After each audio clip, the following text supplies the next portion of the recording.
Hello beautiful people of the internet. Today I'm going to show you guys how to make a doll dress.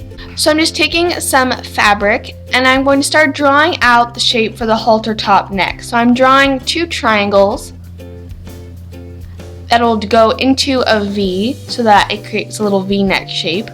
And then I'm going to draw out a long rectangle at the bottom. Once I have that, I also made sure to leave a little extra for a seam allowance. And I'm going to take some fabric glue, and to make it a little bit easier to spread, I took a small old paintbrush.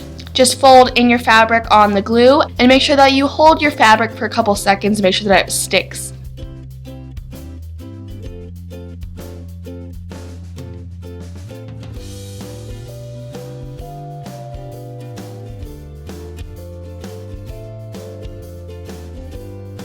And now I'm going to do the same thing to the sides. So I'm just adding some more glue and then folding it. And make sure you place something on top to make sure that it'll dry and it won't come apart.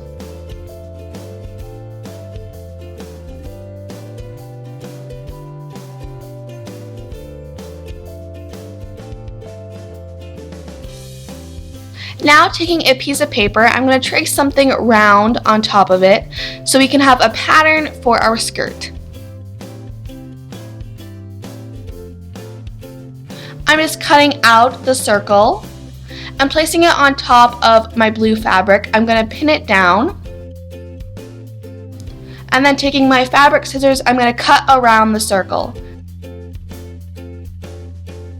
I found it was easier to cut extra and then later on, once it was cut from the large piece of fabric, cut around the circle. Then I folded it into a pizza shape and cut a small little circle.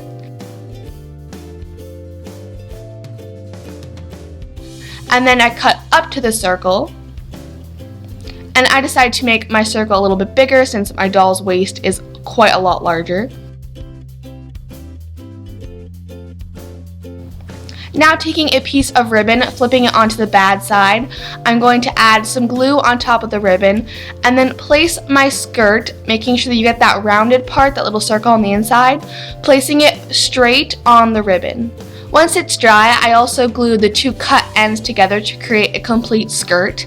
Now moving back onto our halter top shirt, I'm adding some Velcro on the back, and then I'm also going to add it on the two straps. Then I just added on some Velcro on the skirt, and you are done. This is the complete dress, and I really like this because you can also use them as separate pieces just by themselves. If you enjoyed this video, be sure to give it a thumbs up, and if you are new here, hit that subscribe button to never miss another one of my videos, and I will talk to you guys in my next one. Bye!